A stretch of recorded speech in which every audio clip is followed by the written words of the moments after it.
होता है। तो प्रेम करना बुरा नहीं है, शादी लव मैरिज करना बुरा नहीं, लेकिन अगर उसमें पिता की सहमति, एक दिन सब मान जाते हैं, सबको मनाकर सबकी सहमति से ही शादी करना चाहिए, ना कि पिता को दुख देके दर्द देकर शादी करना बहुत गलत बात है। और इसके बाद एक और बात होती है कि शादी करने के बाद लड़कियां अक्सर कर अपने पिता को भूल जाती हैं। अपने मैं वो एक ज्ञानी और होते हैं ना जो कहते हैं कि शादी हो गई अब माँ बाप को भूल जाओ, फेरे होने के बाद सास ससुर ही माँ बाप होते हैं। ठीक है, इंसानियत के नाते mother in law father in law भी हमारे माँ बाप जैसे होते हैं, लेकिन माँ बाप तो नहीं हो सकते हैं। हो सकता है बहुत सारे लोग ज्ञान देने आएंगे, गालियाँ भी देंगे कि 7 फेरे ले लिए और अब ये माँ बाप हो गए। तो ऐसी कोई जादू की छड़ी दुनिया में नहीं बनी है जिसने हमको 20 साल 21 साल तक हमारे लिए अपना खून पसीना मेहनत की कमाई से हमको खाना खिलाया, पाला पोसा, आंसू पोंछे, पढ़ाया लिखाया, गाड़ी मेहनत की कमाई खर्च की, और वो आज एकदम से पराए हो गए। और जो पराए लोग जिन्हें हमें जानते नहीं पहचानते नहीं वो हमारे माँ बाप हो गए 1 मिनट में।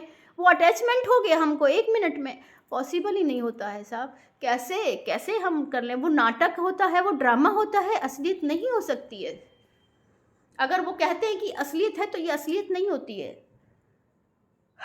कहते हैं कि अब यही तुम्हारे माँ बाप हैं। हाँ ठीक है, मेरे माँ बाप को, यदि मेरा पति मेरे माँ बाप को अपना माँ बाप समझता है तो मैं भी उसके माँ बाप को माँ बाप समझ सकती हूँ, समझना भी चाहिए।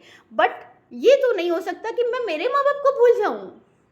ये कहाँ का न्याय है? ये समाज ने, किसने ये बनाया? नहीं भूल सकती। शादी के बाद भाई तुमको क्या लेना देना है? लड़की को अपने घर मायके में घुसी रहती है, माँ बाप सिखाते, क्यों ना सिखाएंगे भाई? मेरे ऊपर अत्याचार हो रहा है तो मेरे माँ बाप स्टैंड नहीं लेंगे तो कौन स्टैंड लेगा? लेना भी चाहिए। कहते हैं माँ बाप बहुत इंटरफियर करते हैं, तो क्या अपनी लड़की को पिटने दें, जलने दें, पेट्रोल छिड़कने दें, माचिस लगने दें, दहेज के लिए गालियां सुनने दें? अजीब समाज है भाई। लड़की भी दें, दहेज भी दें, गाली भी खाने दें और बोले भी ना।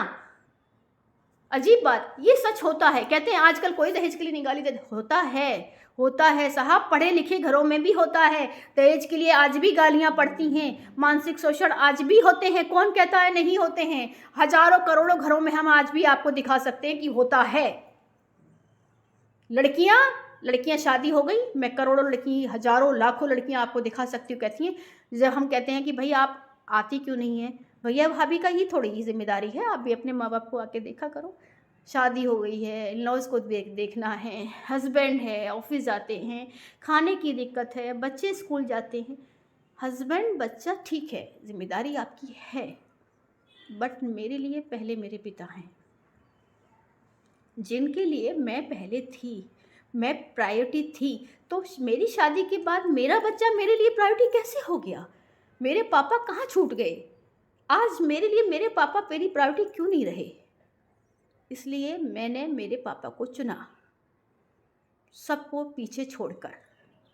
मेरे लिए मेरा बच्चा, मेरा पति, मेरा भाई, मेरी दुनिया, मेरी सब कुछ मेरे बाद में आते हैं, पहले मेरे पापा आते हैं। वो पापा जिसने सब कुछ छोड़कर पूरी दुनिया छोड़ी, समाज छोड़ा, घर छोड़ा, परिवार छोड़ा, सिर्फ नौकरी की मुझे पढ़ाने के लिए, ज़िंदगी भर कमाया मेरी शादी करने के लिए, और पूरी कमाई ज़िंदगी भर की मेरी शादी में लगा दी। उस पापा को मैं ये कहकर नहीं छोड़ सकती थी कि पापा मेरा बच्चा स्कूल जाता है, या मेरा पति ऑफिस जाता है, या मेरी खुद की नौकरी है, या ये है वो है, मैं नहीं छोड़ सकती थी। मैंने सबको बोल दिया मुझे सब लोग भूल जाइए जब तक मेरे पापा ठीक नहीं हो जाते।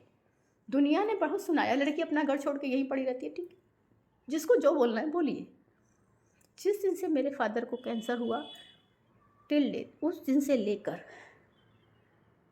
जब तक मेरे पापा ठीक नहीं हुए, या ये कहें कि वो ठीक नहीं हो पाए, हमने लाख कोशिश करने के बाद, हम सभी बहन भाइयों ने बहुत कोशिश की, शायद ही कलयुग में कोई बच्चा इतना कर पाए जितना मेरे भाइयों ने किया, हम सब ने मिलकर प्रयास किया, लेकिन वो नहीं रहे आखिर।